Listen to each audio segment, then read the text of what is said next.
Hi everyone, it's Dr. Lepore, and I wanted to take some time to talk about prototyping and designing your personal brand. We use that word a lot when we talk about marketing and products, and I don't want you to think you're a product, but you deserve to spend at least as much time thinking about your career and your future as any company would ever spend on brands. So just something to think about, your chosen profession or where you want to work. Um, it's not about following just your passion or following just the money. I mean, you have to feed your soul and feed your stomach and feed your mind. All of these are important things. If you look at this diagram here, in the middle we have a word that really kind of encompasses the full, the whole of your life. And what you're really looking for is a place where you look at what you're good at and what the world needs and what you can get paid for, and you find a way to blend that with what you love. And love could be passion, but it can also be mission, and it's even better when it's in between.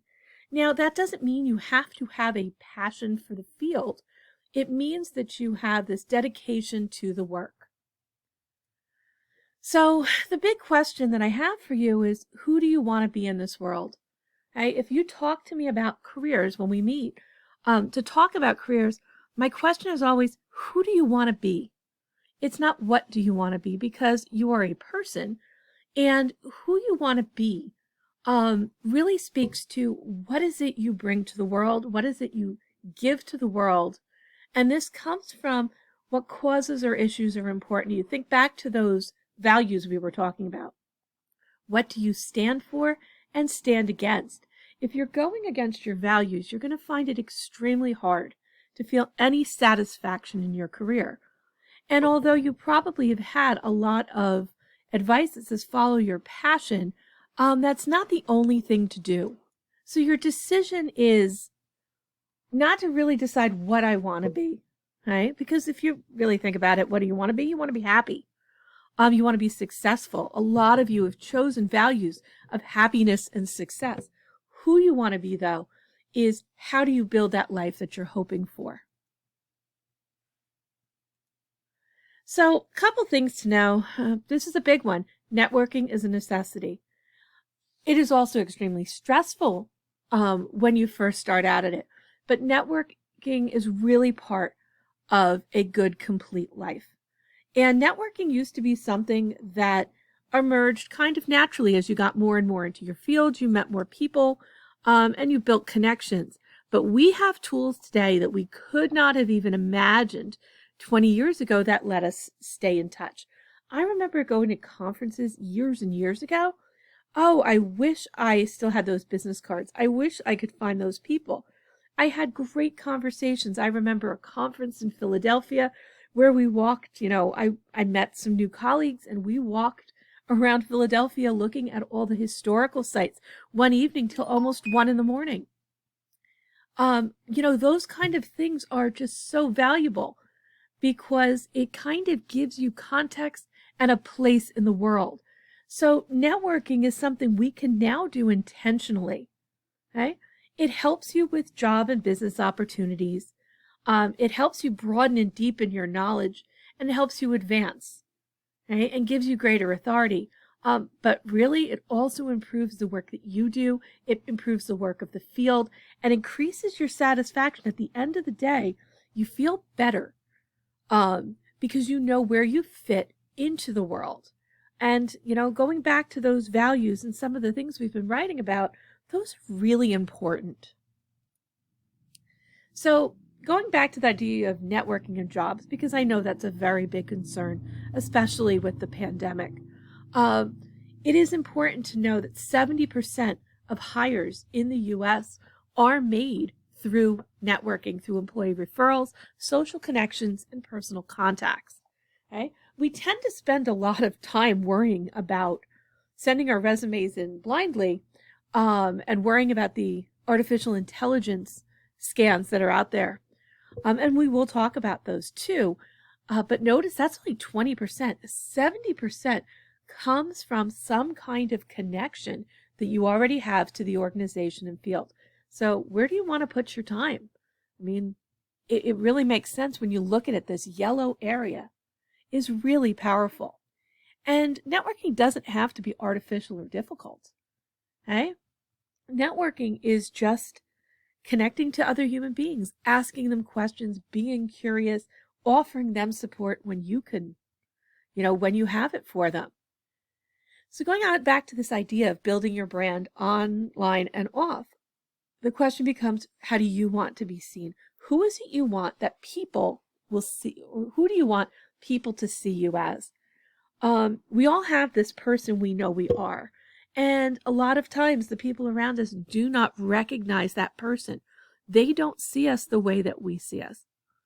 Right? So when we start talking about branding, it's making sure that inner you, those talents and experiences that you have, are really visible to other people.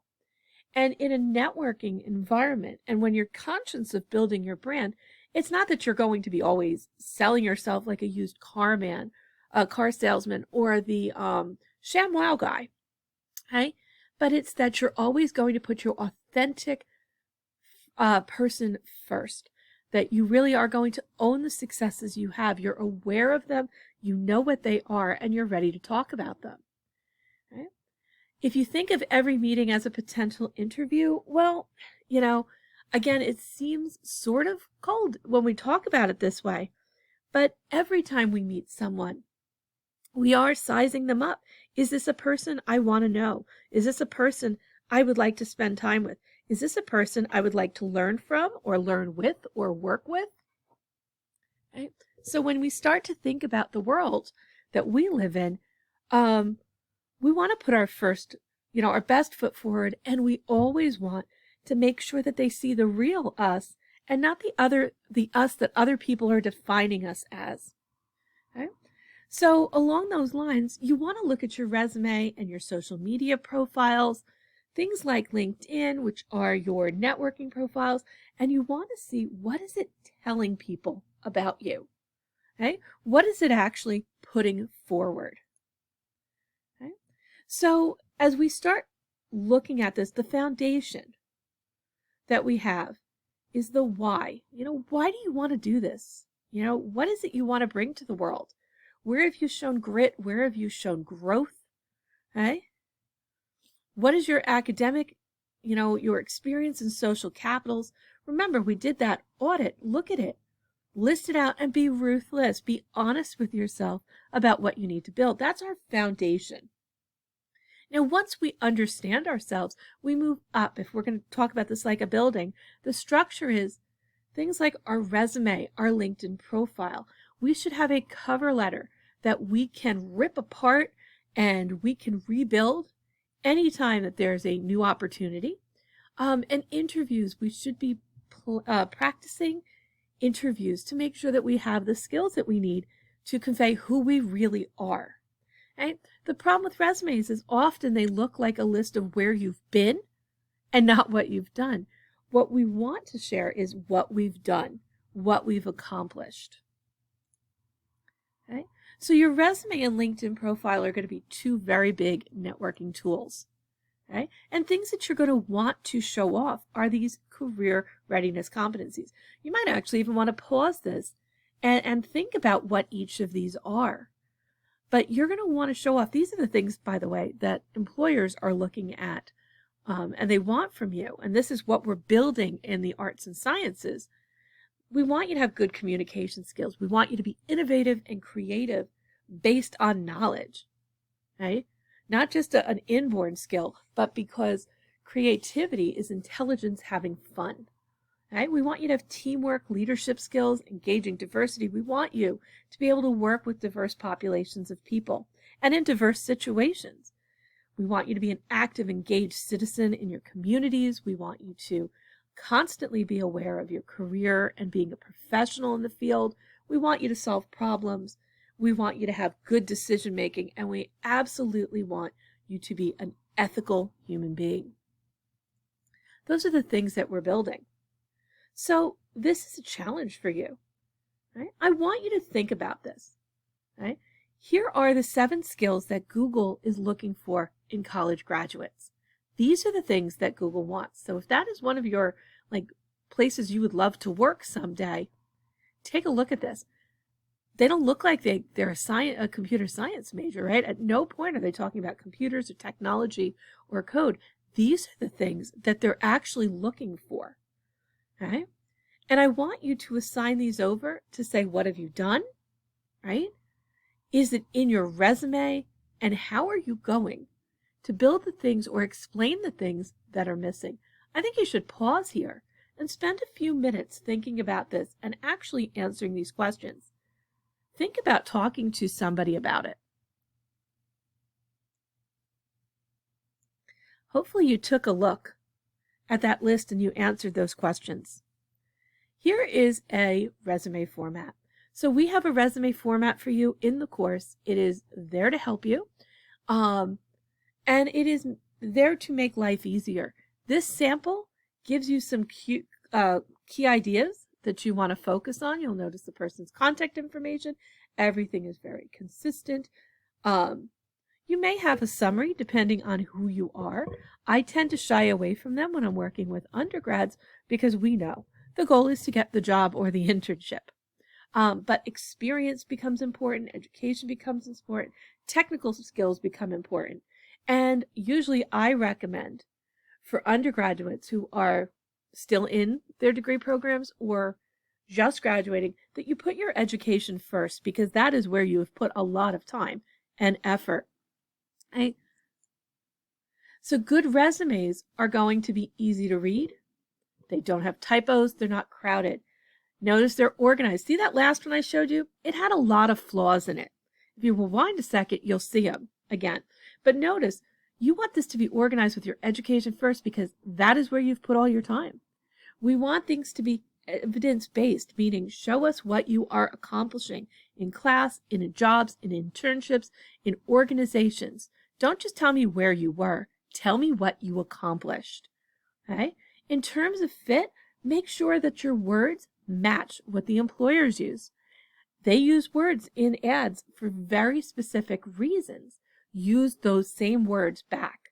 That's one of the best ways to build any rapport with people is to use their language. Okay? So if you're looking for a job in computer science, well, you'd better know the language of computer science. In HR, you better know and use the language of HR. So these are elements of a good resume. Okay? Now here are some general guidelines. Use one font. Make sure it's 10 or 12. I usually use Arial or Times New Roman, 10 or 12. Calibri is okay too. 1-inch margins are nice. It's easier on the eyes. Try not to go crazy with the bold and italics. Don't use photos. Don't use logos. Don't change up your spacing. Make sure things are not fancy. Okay? When a person or a computer looks at it, they should see your key skills. They're going to skim for them, and you want them to jump at it. Make sure you have a professional email. You do not need your mailing address anymore. Okay? It used to be that we put it there. You don't have to have it. Okay? And use your LinkedIn. Avoid your summary, objectives, and be clear what you're going to offer. So that, remember I just showed you that resume and said, I don't really like this. I don't like this. Well, here's some of the rules that what we found, okay, in career development really works best for students. Watch for your format, contact info, summary, needs to be woven through your story. Make sure you have your education, your experience, your accomplishments, and skills. All right, so this is part 1. There's going to be a part 2 to this video. So click on the next one.